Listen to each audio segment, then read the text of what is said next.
Humans have been processing food forever, but there's a difference between processing a food and what we have today is this new phenomenon of ultra-processed foods. 60% of the average American adult's diet is now made of ultra-processed fake food. There's this disconnect in science and in medicine in looking at how our food is literally making up our tissues. Shawn Stevenson, man, I've followed you forever, but I want to jump right into this stuff because we've been talking about processed food, and you know some stuff about processed food that can blow people's minds, like literally how it can affect our bodies. But then we'll get into some of the statistics, some of the mind-blowing stuff that's happening in various countries and in our own country here in America. So man, like, give me the playbook. Like, what's up with processed food? All right, humans have been processing food forever, but there's a difference between processing a food and what we have today is this new phenomenon of ultra-processed foods. And so processing food is cooking a food, whether it's a steak, whether it's baking a sweet potato, that's a process. Pushing the olives and getting oil out, coconut oil, those are all processing to get those minimally processed foods. Ultra-processed foods, on the other hand, that's when you see a field of wheat and it becomes somehow, some way, a box of Pop-Tarts or a bowl of Lucky Charms or a field of corn, and somehow it becomes Smack cereal. Shout out to that little frog growing up. And those foods are now so denatured that they're really not even considered real food. And right now we have data affirming that our cells don't really interact with these compounds like real food. And so just to throw one of these pieces of data out here to get started, a study that was published in the BMJ recently, this is one of our top tier medical journals, found that 60% of the average American's diet today, average American adult's diet, is now made of ultra processed fake food. And to get that field of corn into your bowl as a bowl of Pops or a bowl of Lucky Charms, it's not just the corn, obviously. There's a lot of synthetic ingredients. There's a lot of additives, preservatives, artificial flavors and colors, and all of these things that at this point we know they're altering our biology. Our cells are having a hard time processing these things.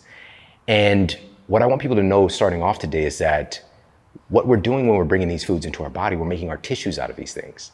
And in my conventional, high-priced university biology class, I was not enlightened to the fact that when we're studying the human cell, and we see the mitochondria, for example, which is this kind of glorified energy power plant of our cells, we weren't informed that our mitochondria are made from our menu. We weren't informed that our nucleus of our cells are made from the nutrients that we eat. We weren't informed that our membranes around all of our cells are made from the meals that we eat. They're made from our menu as well. And so there's this disconnect in science and in medicine in looking at how our food is literally making up our tissues. But it's not just making up our tissues, it's also making up the energy that is allowing communication in all of our cells. So there's a lot of talk today, and I love it that we're talking about this stuff like hormones, right? Hormones and neurotransmitters. What are hormones? These are essentially chemical messengers that enable our cells to talk to each other. They're kind of like metabolic DMs, right? So they're like sending these messages, getting everybody informed. But what happens when we have too much of a message coming in from one place, right? Too much insulin. That can start to look like spam and get thrown into the junk folder, right? So you start to develop insulin resistance, right? But the point that I want to make first and foremost is that even those hormones that enable our cells to get all on the same page, those are made from food. As a matter of fact, hormones at their core, these are proteins. And if you're not providing your body with the raw materials to make those proteins, your body's going to be at a loss or dysfunction in just being able to communicate. And this is part of the reason leading into this multiple epidemic of chronic diseases that we're seeing today. And this was according to the CDC just last year, 2022, 60% of adults in the United States now have at least one chronic disease. 40% have two or more. And one of the studies that I cited in my new book, the Eat Smarter Family Cookbook, was published in The Lancet. And this was going outside the US as well, incorporating data from the US, but also over 100 other countries. And the researchers affirmed that poor diet is the #1 risk to human health by far. About 11 million people die each year due to poor diet. And we're living during this strange paradox where more people are dying from the overconsumption of fake food than from not enough food. And so to put a little bit of a cherry on top of this opening statement with ultra-processed foods, Yes, we do have the majority of our diet is ultra processed foods. Humans have been processing foods for a long time. There's nothing wrong with cooking a food or processing a food, but ultra processed foods are definitely altering the way that our cells are functioning. And we can obviously talk more about that, but also it's definitely having a big impact on our kids as well. Now, this can be somewhat your opinion, but where do you draw the line from a processed food to an ultra processed food? For example, like there's plenty of like really good, what I would consider like minimally processed gluten-free lasagna noodles or something out there, right? Things that like, well, there's only a couple ingredients in this, or maybe they'll take, make lentil pasta out of like lentils and cauliflower, right? And it's technically processed. And some people can really get upset by that. They go, I can't believe you'd eat that processed food. And I look at that and I kind of see that as pretty minimally processed. Where do you draw the line? Because it's a hard one. So there's two different perspectives I like to look at. Number one, what have we been doing the longest? We do still have some hunter-gatherer tribes here on the planet. And generally, if we, for example, presented that hunter-gatherer tribe with a bowl of Lucky Charms, they're gonna have no idea where that came from. There's no resemblance or essence of anything real anymore. However, if you do present them with some bread or some pasta, they can forecast or break down and understand potentially this is coming from these grains over here, right? And also we can make that in front of them. So there's still a resonance. There's still some connection to something real. Now, with that being said, if we look at what the majority of our ancestors were eating, these minimally processed foods, that's what helped us to evolve and become the people that we are, being able to cook food. Some of the best data that we have, the affirmation is like our ability to cook food, to be able to extract certain nutrients from the food, basically to break down the caloric energy to make it more bioavailable, in particular with meat and animal products. And I know we also want to keep the door open and make sure this conversation is inclusive for all diet frameworks. But the main thing that I want people to know is I'm a huge fan of 80-20 as well, or 90-10, right? We don't want to act like we don't live in the world today where there are all kinds of flavor experiences and foods, even ultra processed foods, that we might be able to interact with. However, if that's the majority of our diet, that's when we really see the most damage.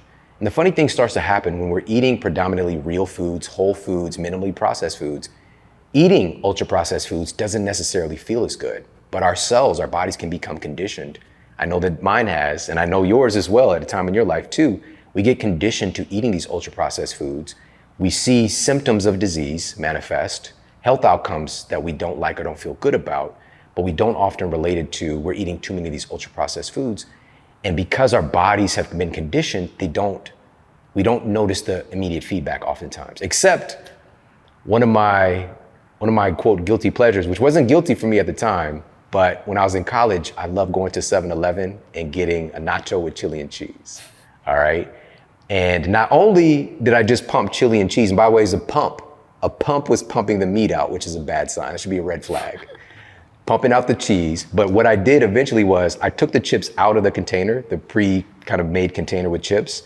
I pumped chili and cheese into the bottom, then put the chips on, then pumped chili and cheese on top. So they get nice and gooey.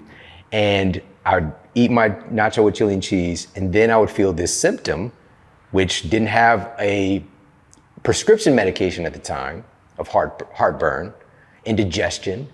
We've got, the little purple pill now, but there's lots of different treatments for this. But I would feel so terrible. My body was giving me feedback that food was hurting me. And actually I called my mom. I'm living on my own at this point. And I called my mom like, Mom, I feel so terrible. She was like, just drink a white soda. So now I just go and get a 7-Up and drink 7-Up as the treatment when my body is screaming at me that this food is hurting me, this ultra processed food. And so what I would encourage people to do is just shift that ratio, right? We're at right now 60% of our average American diet being ultra processed foods. Shift it around. Let's go 60% whole foods.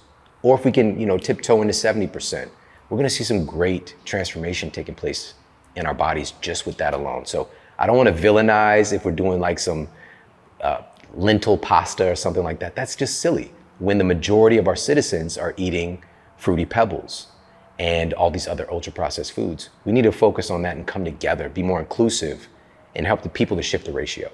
Now, if we look at sort of the socioeconomic side of this, do you think a lot of the reason that people opt for processed foods is much more an economic reason, perhaps a convenience reason, or do you think they're flat out addicted? That's a great question. And I'm very honored to be able to answer this because I come from a glorified food desert living in Ferguson, Missouri. When I was in college, I was commuting into the University of Missouri, St. Louis from Ferguson, which was maybe a 15-minute drive from there. But in this food desert, there's nothing attractive about it. I don't even like the name food desert because it's still, a desert sounds exotic. This is like, we are inundated with processed food everywhere. As soon as I come out of my apartment complex, there's a liquor store. There's so many liquor stores around, lined with ultra processed foods, obviously alcohol, and every fast food that you can name was in like a 2 to 3 mile radius of my apartment complex. There are zoning laws that are in place in other places that don't allow for that. It wasn't the case for where I lived. And I'm not exaggerating. There were no gyms. That didn't exist in my area. There's one park.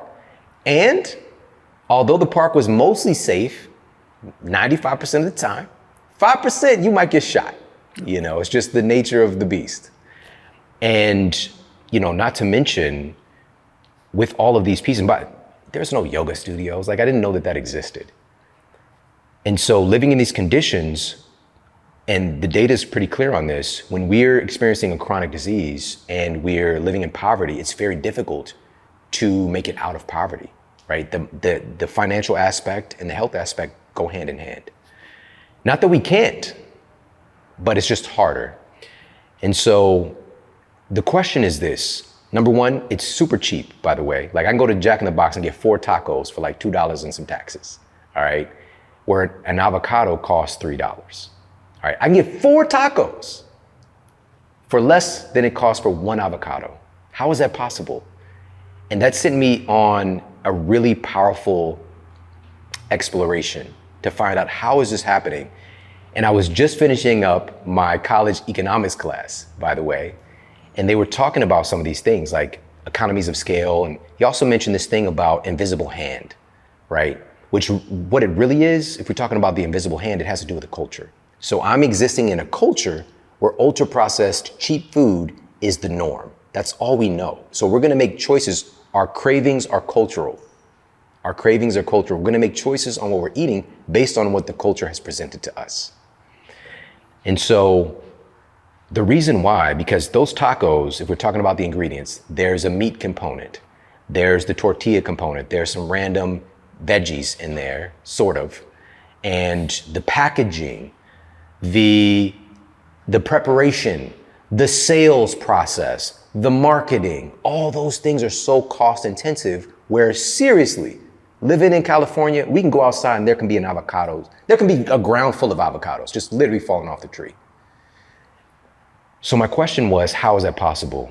And a big part of that has to do with government subsidies. All right, so in my previous book, I shared a really fascinating study, looked at about 15 years of government subsidies. And our government spent about $200 million, it's $170 million, investing in government subsidies for foods that largely end up coming through the drive-through window or in ultra-processed foods. So corn, soy, wheat, but this isn't the amber waves of grain that you might hear about, our ancestors were eating. This is genetically modified dwarf wheat, pretty much. And so, okay, it might have started with good intentions as well to feed Americans. But as with a lot of things, companies take advantage. And so there was an analysis published in JAMA, Journal of the American Medical Association, looking at what happens when people are consuming government subsidized foods.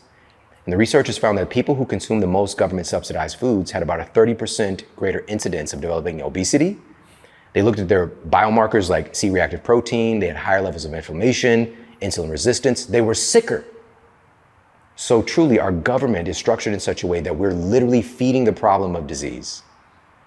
And even with that being the case, I'm always, and I love this about you as well, I'm being balanced in my perspective, like, listen, this might have been, we're trying to feed people, and that is altruistic.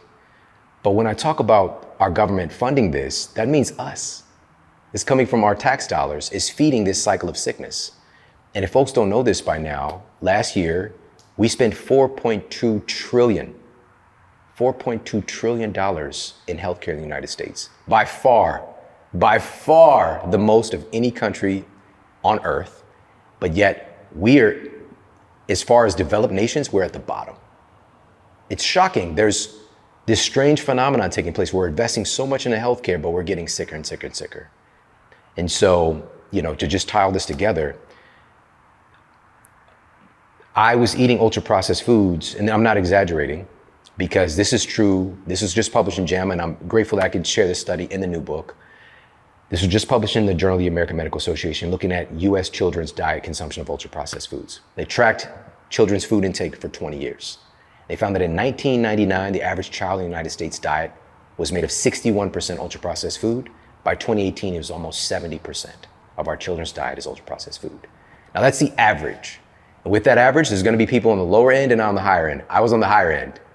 So most of my diet was probably about 90% ultra processed foods, because I was eating fast food every day, every single day. And if I wasn't, I was at home eating ultra processed food. You wouldn't uncommonly find me eating a family can of SpaghettiOs or ramen noodles. I'd double up the packs, or a box of macaroni and cheese for a meal and put some spices in it and make it seem like it's like a flavor experience. But that was making up the majority of my diet and the majority of my tissues. And that's why at the age of 20, I was diagnosed with an advanced arthritic condition. And so I broke my hip at track practice, by the way, no fall, no trauma, I just broke my hip from running. And ultimately, my spine was so degenerated that I was diagnosed with degenerative disc disease at 20. And that's years in the making. It doesn't just happen overnight. And so I didn't realize the power of food, and that I was making my tissues out of these things, and I wasn't providing my body with the raw materials to regenerate my tissues. But fortunately, thankfully, after a lot of pain and suffering, I found out how much food mattered. And I was still in school at the time, so I shifted all of my coursework over to nutrition. I'm not gonna say that I wasn't wildly miseducated in my nutritional science class in school, because we were so focused on things that were not as applicable to real health, because there's the disconnect we talked about earlier. But it enabled me to get in a position to serve and help other people. Once I graduated, I opened my practice, worked as a nutritionist for many years, and also worked in the university gym for a lot of years as a strength and conditioning coach. So I got to see human performance. I got to see how much nutrition mattered. But the coolest part about it was I got to work with people from all over the world for over a decade. And I got to see there are these consistencies in different cultures. One of those, by the way, is that each culture, no matter where they were from on earth, had a cultured food in their culture. And I was like, that is so fascinating. Like, how did our ancestors in these different respective places all get on board with eating some form of fermented food? Whether it was like a fermented bread in Ethiopia, whether it was fermented shark in Iceland, fermented cabbage dish, if we're looking at a Korean dish, the list goes on and on. There's something really special about it. And actually, I shared a couple of studies on fermented foods in the new book as well.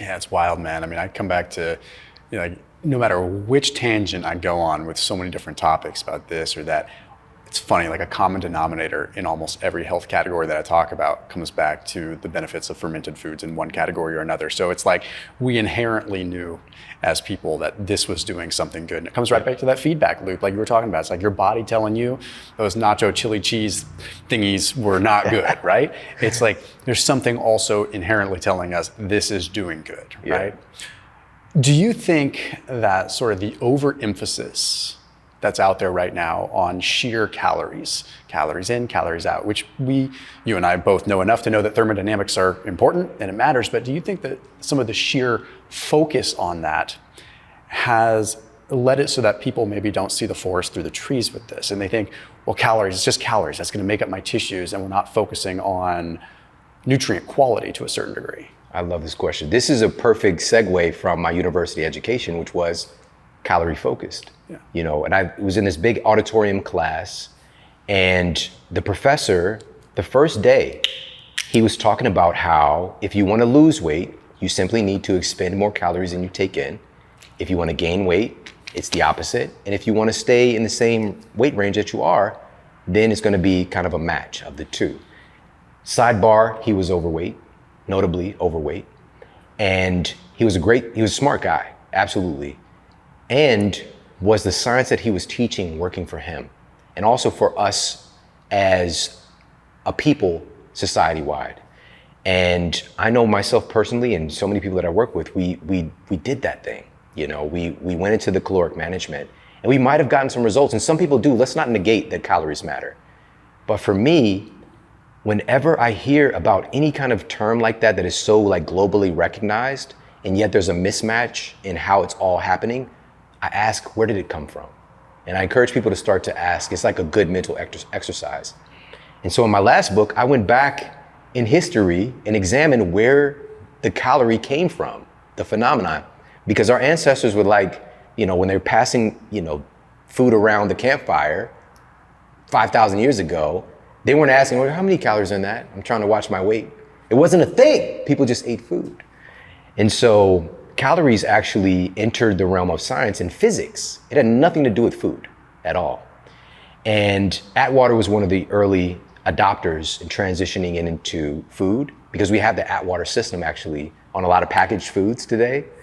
And by the way, these packaged foods, they're not using a bomb calorimeter and incinerating the food and finding out how many calories are in that food. Just as a heads up for everybody. It's an estimate. All these things are just estimates, and it's based on some math from the Atwater system. But the question is, how did it really get into popular culture with nutrition? And it was a physician in the earlier part of the 1900s named Dr. Lulu Hunt Peters. All right, Dr. Lulu Hunt Peters, and she wrote one of the first dietary bestsellers. It took off like a rocket. And within those pages, she created a new framework of looking at food. And she essentially said, for example, I'm paraphrasing, you will no longer eat a slice of bread. You will eat 90 calories of bread. You'll no longer eat a piece of pie. You'll eat 200 calories of pie. She made this pivot mentally for our society to stop looking at food as food and all of its complexities, but to start to look at food in numbers. Another sidebar, she struggled with her weight, even through that process of being this kind of glorified. And we're seeing this also in our so-called health eaters today as well, you know, and we don't need to get too much into that, but you can see that there's often a mismatch in the people in the top offices in government. Now, with that being said, it did provide some value because we can start to look at the energy context of a food. And a bomb calorimeter incinerates the food, and basically we're seeing how much water can be heated up as a result of incinerating that food. But here's another lead into this point, which is our bodies are not bomb calorimeters that completely incinerate a food. There are certain things that are digestible. There are certain things that are not. There are certain things that use more energy just to digest the food. Like, our bodies are so complex in how they interact with food, and start to get tunnel vision in this one little umbrella idea about food is so deficient.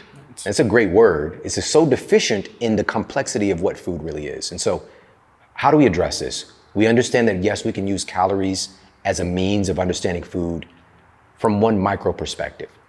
But today we have all of these epicaloric controllers that we've identified that actually control what calories do in our bodies, because we know that calories interact with my body differently, from your body differently, from everybody else listening. And one of those, just to give folks a heads up, researchers at the Albert Einstein College of Medicine did some fascinating research, and they found that there's a particular area of the brain that's determining downstream caloric interaction. And what they found was that this rapidly growing phenomenon called hypothalamic inflammation. So inflammation in our brain, so neuroinflammation, but specifically of the hypothalamus, which in many ways is kind of like our internal thermostat, is located there. HPA axis, a lot of folks who are into science have heard of this information superhighway. Your thyroid is along that axis, your gonads are along that axis. But the hypothalamic inflammation they found was directly leading to increased belly fat and insulin resistance. And increased belly fat and insulin resistance was creating more inflammation in the hypothalamus. It's creating this vicious circle.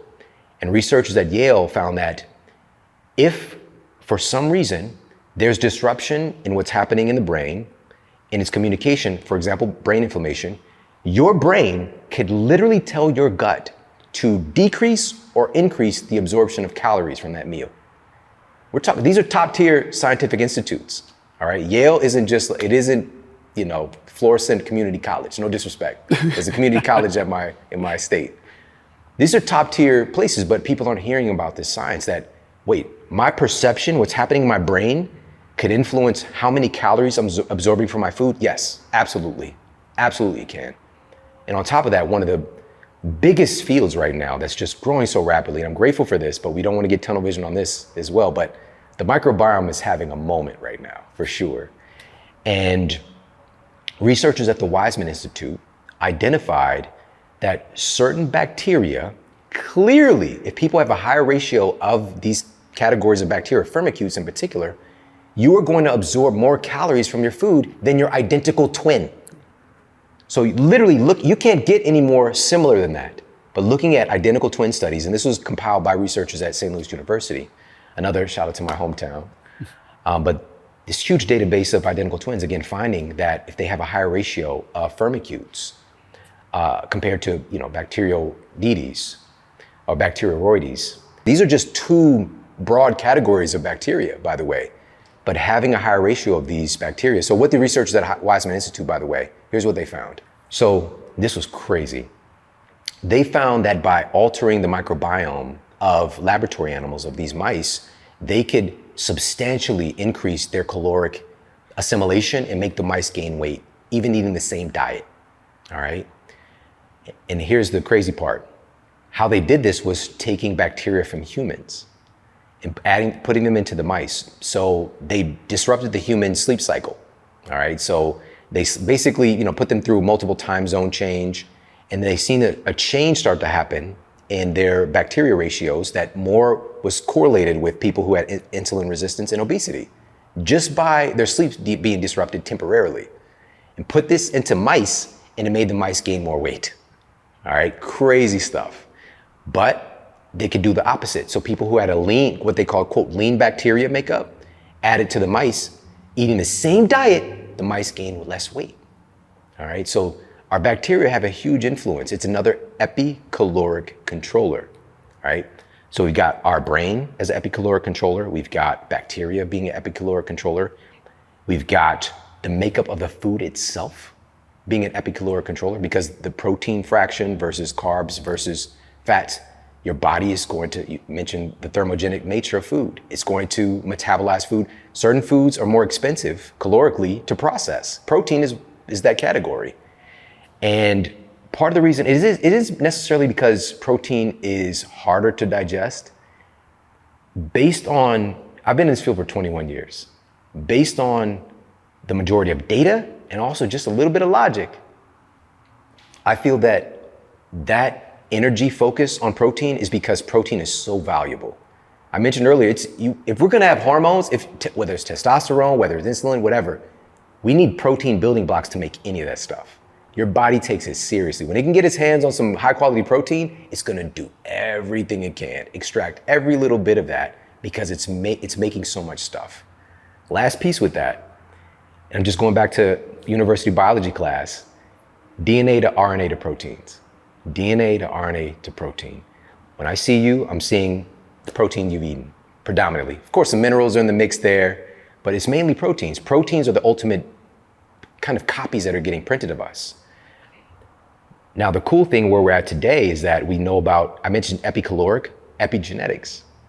And one of my mentors, Dr. Bruce Lipton, who really helped to impress upon popular culture epigenetics, he shared with me that, and this was years ago, and now we're just now catching up to this. He shared with me that depending on the environmental input, whether it's a food, nutrigenetics, a food can alter the gene expression, the proteins that are getting printed. There can be 3,000 different variations from one bite of food. This is how we're so diverse. It isn't because we have a lot of different genes. Human Genome Project, we got like 20, 25,000 genes. There's corn that has more genes than us. Real talk. We're so different because of epigenetics. Our potential to be so many different things is so powerful, because unlike any other species, humans, we're not just a product of our environment, we can create our environment. And last little bit here, one of the things he always kept referring me back to, even when I get ahead of myself with nutrigenomics and nutrigenetics, and just like, because I'm so obsessed with food at the time, He's like, Shawn, it's the mind first. It's always the mind first. Because your mind alters your chemistry instantaneously. And your perception, even of the food that you're eating, is going to determine the effects that it has on your body. And one of the coolest studies that affirms this was done by Alia Crum and her assistants at Stanford at the time. And they did the milkshake study. You know about this? Yeah. And so they blended up a batch of milkshakes, and all the milkshakes had the same amount in them, same amount of calories, but they slapped different labels on them. One was the quote, indulgent milkshake, high calorie milkshake. And we'll just say that all the milkshakes were 380 calories. Well, that high calorie indulgent milkshake, they put a label of like 620 calories on there. Then they had the calorie Sensa-Shake, right? Being sensible in your calories, they slapped a label on there and said, this is 200 calories. And so after allowing, giving out these different milkshakes, but they're the same amount to different test subjects, they found that people who consumed the indulgent milkshake actually had a significantly higher increase in leptin, our satiety hormone, and a significant decrease in ghrelin, like our glorified hunger hormone. They were more satisfied. Just based on their perception. They didn't have more than the other people. They just believed they did. The people who had the Sensi shake, the sensible milkshake, their ghrelin barely budged. It was as if they didn't have anything. So guess what's gonna happen? They're going to be hungry again soon after. This was all based on perception. And so truly the mind first, and being more mindful of our mind management, because it's not just you are what you eat, it's you are what you think as well.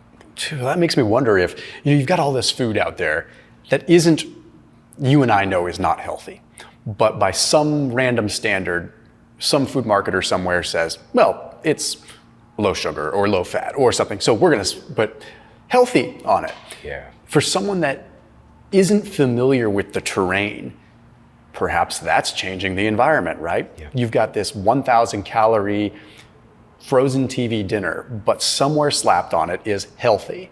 And now, if I gave that to, let's say I've got some loved ones in my family that are very overweight. If I gave that to them, they'd probably finish that and be like, oh, that didn't satisfy me at all. Yeah. Like that dang healthy TV dinner, give me a banquet meals one. Like let's bring it to town. I'm like, well, actually you ate more calories in the banquet meals one. It just said healthy on it.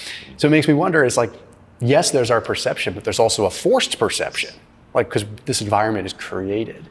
And it's interesting with that. I remember there was a study that came out in 2022, I can't remember where it was published.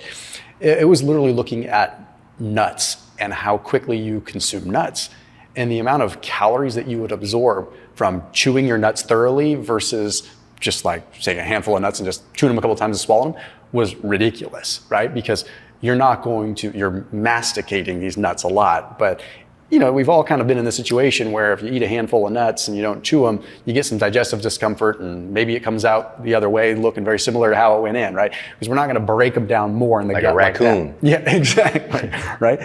So with that, you're not extracting the calories out of that. So that just makes me wonder, again, when we start going into the ultra-processed food, the food that has just been pulverized into the smallest fragments, where like perhaps you're absorbing more calories out of ultra-processed food than you are out of making a nice pizza with some, diced tomato or some, some like stewed tomatoes or something like that, where you actually have a lot of work to do to actually digest it. There's a physical, mechanical aspect of it as well. Yeah. Oh man, this is so good. Specifically the Atwater effect. I mentioned this earlier in the context of calories because Atwater was one of the first scientists to parlay calories from physics into nutritional science. And one of the studies, and by the way, of course, maybe we could throw it up for everybody, but it was looking specifically at eating nuts. It was almonds. And they referred to this as an Atwater effect, where they were consuming maybe, we'll just say 300 calories of almonds, but they only netted like 160 of those calories because energy was being used if you're chewing the nuts, and of course to be able to extract the nutrients from it differently than if you're eating a different food. That, as you just mentioned, an ultra processed food, this is so cool, and also like very Gargamel villainous as well. Food scientists have manipulated our desire to eat tasty things. There's nothing inherently wrong with our desire to eat tasty foods. We evolved. Everybody, have you ever thought about why certain animals eat certain things? Like, why does that giraffe go for that? Why does that sheep go for that? Why does that puma eat that? we're all driven biologically to eat things that taste good to us, that we desire, that feel good also when we eat them. We evolved going after tasty things like, hunter-gatherer tribes today. If they come upon some honey, guess what? They're all over it. They might predominantly eat, whatever over here, these organs and, some nuts and whatever. But when they come across something tasty, they're flipping out. We have one of the most complex flavor receptors. Like our palate is so complex and remarkable of any species because of our nose, actually. The human nose, we might not be like a bloodhound. We could like sniff, at the airport, that kind of thing. So we negate how strong our nose is, all right? Our nose is really it helped us to evolve. This is why we evolved to be kind of the apex species here on the planet, is our ability to sense the safety of food. That's how we developed it, right? Because it's sound, it's taste, and also it's smell. And sound is so important as well. There's actually a Nobel Prize won. It's called the sonic chip experiment. It was the Ig Nobel Prize, which is like stuff that kind of make you laugh, but also make you think. But the sonic chip experiment, they had test subjects they found a uniform crunchy food, ultra processed food, which again, if we were to eat this food, like the batter that it all came from, it would not taste very good, or we wouldn't have the same connection to it. But they took a can of Pringles because they're very uniform, same density, and they had the test subjects to wear headphones. And as they would bite into them, they would change certain aspects of the sound. And once they adjusted it, the crunchiness, the sound of the crunch to a certain frequency, test subjects suddenly thought that the food was fresher, like 15% fresher and more satisfying based on the sound. Because through our evolution, sound was also indicating if we bite into a crisp apple versus a mushy apple, it's going to give us feedback that this food is safe to eat, right? And so ultra-processed food manufacturers have manipulated our desire to eat tasty things. There's nothing wrong with liking tasty food. But we need to be aware of this. We need to take back control of our palate, absolutely. Because one of those things is this vanishing caloric density phenomenon, which is like you eat that Pringle or a Cheeto and you get like a couple of bites and it seems very crunchy and like complex, then it disappears. And it essentially, the food scientists have found that it essentially tricks our brain to think like, okay, we just had something that's so dense, okay, wait, it's gone. And so your brain doesn't really identify that you ate as many calories as you ate. All right, so we keep eating. And then they have the nerve to tell you exactly what they're doing when they say you can't eat just one. They're telling you like, we got you. We're doing some David Blaine stuff with your palate, right? So we know this phenomenon of vanishing caloric density, but most importantly is the manipulation of flavor. Flavor is one of the most important elements of all of nutritional science, of all of human health, of all biology. Through our evolution, there's this phenomenon called post-ingestive feedback. Through our evolution, we would eat a certain food. Let's just say our ancestors came upon a bush of berries and they're eating those berries and maybe they're picking up some selenium, some copper, some amino acids, some vitamin C. Now associated with that particular flavor, we know that we get these particular nutrients. That's post-ingestive feedback. And these experiments have been replicated in different species as well. Like all animals do this. In particular, sheep were allowed to once they became deficient in certain things, they can manipulate what foods they would go for based on changing the flavor profile and making it more attractive based on the nutrient deficiencies they have. And so if we were living in a normal context where we didn't have ultra-processed foods, if we developed a deficiency in vitamin C, in selenium, in copper, as I mentioned from those berries, we would develop a craving to go and find more of those berries. That's how we were designed to eat, and this is what other animals do. Here's the problem. Food scientists have created, one of the inventions recently was called a gas chromatograph, where they can identify the flavor that makes up that berry. We'll just say it's blackberry. Now they've isolated the chemistry that makes a blackberry flavor, and now we can add that blackberry flavor to soda, to Pop-Tarts, to all these other things that are not actually blackberries. So now it starts to really muddy up those metabolic waters, and at post-ingestive feedback, it's so befuddled and confused that we don't even crave real food anymore. We don't know what's real. And so when I'm talking about taking back control of our palate, food isn't just food, it's information. So when you start to bring in real food inputs, but making sure, here's the key, because ultra processed foods are tasty as hell. We've got to make sure these real foods are tasty as well, like soup, equal or even more so. And I'm telling you, this is possible because most of our most incredible food experiences are not from ultra processed foods. They're from real food meals, oftentimes with people that we care about. So it can be more satisfying and enjoyable, absolutely. But we take a delicious food that's having a moment right now as well, the sweet potatoes. Sweet potatoes are out here, heavy, all right? We've got all these different varieties of sweet potatoes that are now on store shelves, Japanese sweet potatoes, we've got blue sweet potatoes or purple sweet potatoes, and of course the conventional orange sweet potatoes. That's awesome. We could bake a sweet potato, we can mash it, make a hash, cool. But what if we make pancakes out of it? Sweet potato protein pancakes. It's one of the recipes in my book. And now we've got this delicious flavor experience where America, we love pancakes. We're a pancake culture, we're a brunch culture. I know when I was eating ultra processed food, living in Ferguson, McDonald's hotcakes and sausage. That was my jam, if I got up in time to make it. And that reminds me of Adam Sandler. I don't know if you saw Big Daddy. Big Daddy. Yeah. And they were rushing trying to get to the McDonald's breakfast before it closes. And that happened to me before. I thought it closed, stopped at 11. And I got there, it was like, we'll say 10:58 or something. But it stopped at 10:30. But making these pancakes, for example, my wife and I can make up a batch. We can eat some now, freeze them. So my youngest son, when he gets up in the morning, he could just heat them up, get himself some fruit, and he's got his breakfast, he's good to go. And he also, these are things that we can teach our children because our culture is influencing our interaction with food. My son, he just turned 12 last month, but he's been able to make his own breakfast, make some eggs and, grill up some whatever for a couple of years. Like kids can do this stuff, but it's just like creating the atmosphere and environment where they're able to do it.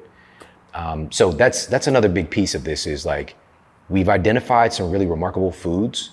And even with that sweet potato, by the way, that color, those anthocyanins have been found, funny enough, to influence the memory center of our brain, the hippocampus, potentially enhance our memory. Like that's pretty damn cool. Versus some bleached, refined, genetically modified flour using to make pancakes. We can have the base of the pancake be a delicious sweet potato. So what would you say as takeaways for people that are, let's say maybe they're addicted to processed food? Like what are, let's say 3 things that people can do to get off the processed food? Number 1 would be to pay attention to, and I broke this down, actually, I created these food charts, and these are all science-backed, to identify and just kind of give an overarching theme to it, a scary choice, a sufficient choice, and a smarter choice. And looking at the domain of, say, oils, right? Again, humans have been utilizing different oils for thousands of years. This is not a new thing. Olive oil is historic. And actually, researchers at Auburn found that olive oil is one of the few foods that could potentially repair the blood-brain barrier that gets damaged through the consumption of ultra-processed food, that's damaged due to neuroinflammation. So it's helping to break that cycle, that vicious cycle that we talked a little bit about earlier. And so olive oil, there's something special about it. Oleocanthal-rich, extra virgin olive oil, just to be clear. And also put up head-to-head olive oil versus, soybean oil, for example, and seeing people losing more weight, more belly fat, more greater drop in their BMI going up head-to-head. Same amount of calories. There's something special about that food. So that's going to be in the smarter choice category. But sufficient choice might be the non-organic version of it, right? So that's sufficient. If we can do that, it's probably going to be better than the highly refined, quote, vegetable oil. And there's a lot of controversy around these different oils right now. And I love it. I love that people are having these conversations. But for me, again, 21 years, I understand this stuff forwards and backwards. I'll give you a couple of things. Number 1, this was published in the journal Inhalation Toxicology. Just looking at how different smells affect human biology. They found that just smelling the fumes of vegetable oil during cooking can damage human DNA. All right, just smelling it. All right. Also, I shared a study in the Eat Smarter Family Cookbook in BMJ Open Heart, British Medical Journal Open Heart, looking at cardiovascular health and seeing a significantly higher incidence of heart attacks, strokes, and cardiovascular disease when people have a higher intake of vegetable oils. This isn't just made up. The data exists. And at the end of the day, though, I don't want to villainize it, because it is a new invention, but does not mean that it can't have some benefit. However, most ultra-processed foods, funny enough, are littered with these vegetable oils. They're not using olive oil, they're not using coconut oil. It's very cheap. And if anybody has ever gotten a chance to see, and they could just go to, another YouTube video and look up, how is canola oil made? And see what it goes through. It is by definition an ultra-processed food. To take the oil from corn or from the canola plant, it involves high heat extraction. It involves chemical solvents to try to break down and pull these oils away from its substrate. It involves utilizing deodorizing agents because it doesn't smell good. The list goes on. It is nasty. It is a nasty process. And it creates this product that we've only recently implemented in human food supply. Okay, so we've got just a couple of decades versus thousands of years with coconut oil, with ghee, with tallow, with olive oil. So I'm going to lean on, just logically, what humans have been doing the longest and what long-lived cultures all over the world are still using. They're not using canola oil in, the different blue zones, for example. If we're looking at places in Italy, for example, they're heavy on the olive oil, heavy on it. So that'll be number one, looking at those charts in the book, scary choices, be very cautious of those. You don't have to avoid them completely, but be very cautious. Sufficient choices and smarter choices. And don't beat ourselves up, because it goes back to the mind, as we talked about with Bruce Lipton and this epigenetic influence. However, the best time to eat a food that might be questionable is when we're in good spirits, when we feel good. But we tend to do it the opposite when we feel bad. We have this whole phenomenon of stress eating. And our thoughts are going to influence how that food is interacting with our bodies. So that would be number one, paying attention to those different categories. Number two would be, and I'm grateful to share this because a lot of people don't get this opportunity, but working as a nutritionist for about a decade, one-on-one context, but also working with organizations, I saw this really strange thing happen, which I wouldn't have expected. When people were coming in and they were wanting to, maybe they're on metformin and they've been struggling with their blood sugar for years and they were trying to lose weight. And their goal was to potentially be able to be free of this condition. And I would help them to kind of reverse engineer, like, this is how, your liver works and your pancreas and your fat cells and all the things. And I could see the light come on in their eyes and they'd be excited, like, oh my God, like I had no idea this was happening in my body. And now, but I've got to tie in a leverage point. They've got the education, but I need leverage, psychological leverage. And so asking people, why do they want to achieve this particular goal? Like, why do you want to lose this 50 pounds? Why do you want to potentially not have to, be on medication for the rest of your life? Why? 99% of the time would be because of their loved ones. They wanted to be a good example for their kids. They wanted to be there for their daughter's wedding. They wanted to, just live their best life and be able to be free and to enjoy their time with the people they care about. It would usually be about family. But when I asked them what is the biggest obstacle in getting those results, funny enough, it was usually their family. My husband, you don't understand, it's my kids, they won't eat this, whatever. I'm out short order cook. I heard that so many times. I'm a short order cook. I got to make different meals. If I'm making a healthy meal for myself, I'm making different meals for everybody. And so eventually, I'm grateful that I got this. I stopped working with people and I started working with families, because the culture is the key. The culture is the key. Our larger culture scape here in the United States is not doing well. As mentioned, 60% of American adults now have at least one chronic disease. 40% have two or more. It is now abnormal to be disease-free. That is the fact. That's the state that we're existing in. So if you are healthy, you are not normal. All right? Not that normal is normal today, but that's just the state of affairs. And so with that being the case, when we go outside our doors, we're inundated with messages to eat foods that do us metabolic harm. We are inundated with information that makes movement so difficult to attain because we have so much convenience today in our society. We've taken movement out of so many aspects of survival. Not to villainize those things though, right? DoorDash is awesome. And it comes at a cost because no longer do you even have to go to the grocery store. And so with the larger culture scape being unwell, And there's this great quote from Krishnamurti that says, "It is no manner of health to be well adjusted to a sick society." All right. We have a tendency to, again, we are a product of our environment, but we're also creators of our environment. You and I both have been working to change the macro culture for years. And it is altruistic, it's amazing, we've made a difference, but it's hard. And the difference has not been enough yet. The power is really focusing on controlling the controllables and helping people to create a healthy microculture. The macroculture might not be well, but focusing on creating a healthy microculture and what I was doing to help families, coming in, I'm coming in as an outside perspective. And I could see, the oldest son, he loves basketball. So I'd have a 10-minute conversation with him, connecting certain foods and nutrients and things to his athletic performance. He's lit up. Let's go. Same thing, whether it's I'm working with the husband and the wife, just having a conversation like, what are her goals? What are you into? What do you like? And we find these particular things. It's like, oh, I could do that. Right? Now we start to match up psychological leverage for the entire family. But here's the key. When we create a healthy microculture in our environment, the goal is to make health easy. Make healthy choices easy. It's just what we do. There are people right now in Thailand, who live by the rice paddy. It's just easy to eat real food because that's what they know. They don't know that 7-Eleven exists. They're not dealing with the heartburn that I was dealing with. They don't know that people are going to Burger King and getting Whoppers.